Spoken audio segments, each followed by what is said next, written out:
If the bandwidth of A resonant circuit is, कितनी है 10 kilo hertz, यानी कि जो विड्थ है रेजोनेंट सर्किट की वो कितनी है 10 किलो हर्ट्ज यहां पर दी हुई है, and the lower half power frequency is 120 kilo hertz, जो लोअर हाफ पावर है वो 120 किलो हर्ट्ज दी हुई है। अभी क्या क्या चीजें दी हुई है वो हम अभी यहां पर लिखेंगे, ठीक है। हमें फाइंड आउट करना है value upper half power frequency की, अपर हाफ पावर फ्रीक्वेंसी की और क्वालिटी फैक्टर की वैल्यू हमको फाइंड आउट करके यहां पर दिखानी है। तो सबसे पहले जो जो चीजें आपको दी हुई हैं वो आप अच्छे बच्चे की तरह लिख लेंगे, ठीक है।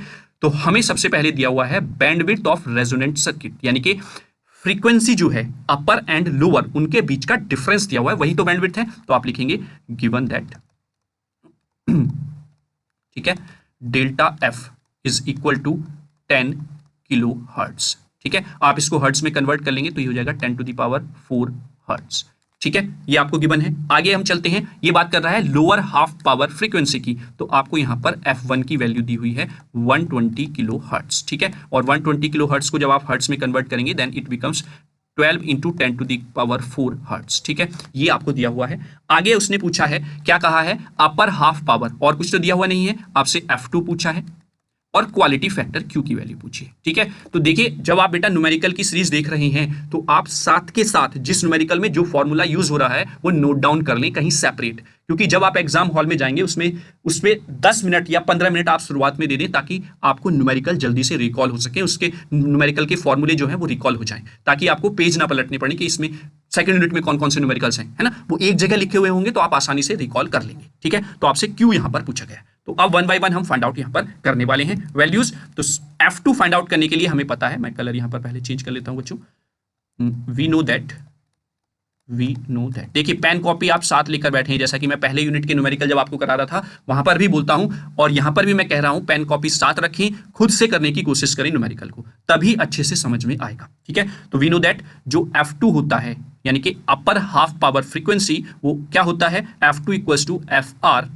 प्लस डेल्टा F बाई 2, ठीक है। अब FR जो है वो रेजोनेंट फ्रीक्वेंसी होती है ना, FR क्या है यहां पर, रेजोनेंट फ्रीक्वेंसी है, ठीक है। तो अब आपको यहां पर सबसे पहले फाइंड आउट करना है FR की वैल्यू, क्योंकि FR की वैल्यू तो दी हुई नहीं है। तो वहीं पर ये अगर हम लोअर हाफ फ्रीक्वेंसी के लिए, लोअर हाफ पावर फ्रीक्वेंसी के लिए फॉर्मूला देखें तो वो क्या होता है, एंड मैं लिख देता हूं F1 is equal to FR, ये हो जाता है बेटा माइनस डेल्टा F बाई 2, ठीक है। क्लियर है, दोनों फॉर्मूले अब आपको याद हो जाएंगे। F1 में माइनस होता है जो कि लोअर हाफ फ्रीक्वेंसी है, और ये F2 अपर हाफ है तो इसमें प्लस रहता है, ठीक है। तो अब आपके पास F1 भी है, डेल्टा F भी है, तो आपको यहां से FR की वैल्यू मिल जाएगी। FR is equal to F1 plus delta F by 2, ठीक है। तो F1 की वैल्यू आप यहां पर पुट कर देंगे, वो क्या हो जाएगी बेटा 120 इंटू चलिए मैं 10 टू द पावर 3 करके लिख लेता हूं, ये 12 इंटू 10 टू द पावर 4 था अदरवाइज, प्लस डेल्टा F की वैल्यू क्या है 10 टू द पावर 4 है, और डिवाइड करेंगे आप इसको 2 से, ठीक है।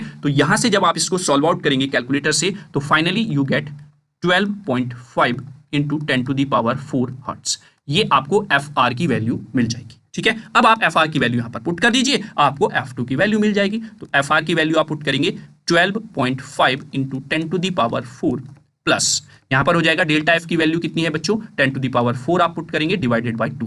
जब आप इसको सॉल्व आउट कर लेंगे तो फाइनल आपको मिलेगा 13 into 10 to the power 4 hertz, या आप बोल सकते हैं 130 किलो हर्ट्ज। तो ये आपका आंसर आ जाएगा, F2 की वैल्यू आपको मिल गई है। अब आपको क्वालिटी फैक्टर और फाइंड आउट यहां पर करना है। क्वालिटी फैक्टर का फॉर्मूला हमें ऑल्सो पता है कि वी ऑल्सो नो दैट, या आप लिखेंगे वी ऑल्सो नो दैट, क्या दो फॉर्मूले होते हैं Q इक्वल्स टू, एक तो आपने 12th से ही पढ़ा होगा 1/r square root of L/C, तो हमें यहाँ पर ये वैल्यूज तो गिवन नहीं है, और दूसरा फॉर्मूला होता है Q इक्वल्स टू फ्रीक्वेंसी की फॉर्म में रेजोनेंट फ्रीक्वेंसी अपॉन बैंडविड्थ, ये होता है। तो आपके पास FR है, आपके पास डेल्टा F है, तो यहां से दोनों वैल्यूज पुट करके आप क्वालिटी फैक्टर निकाल सकते हैं। तो यहां पर Q की वैल्यू क्या हो जाएगी, मैं लिख देता हूं FR अपॉन डेल्टा F, ठीक है।